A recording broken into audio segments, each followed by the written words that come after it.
দেশে ফিরলেন প্রধানমন্ত্রী শেখ হাসিনা। ভারতের চেন্নাই আন্তর্জাতিক বিমানবন্দর থেকে স্থানীয় সময় সন্ধ্যা ৭টায় ঢাকার উদ্দেশ্যে রওনা হন তিনি।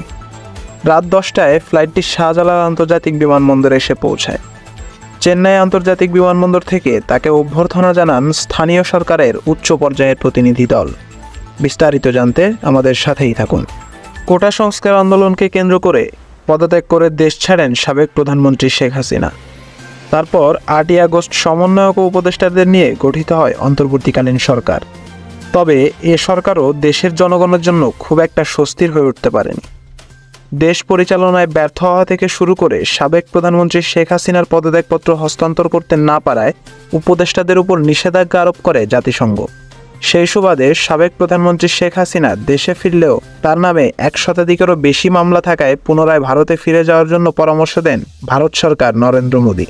এবং তিনি আরও জানান, অতি দ্রুতই মিথ্যা মামলা খারিজ করে শেখ হাসিনাকে পুনরায় দেশে পাঠানো হবে।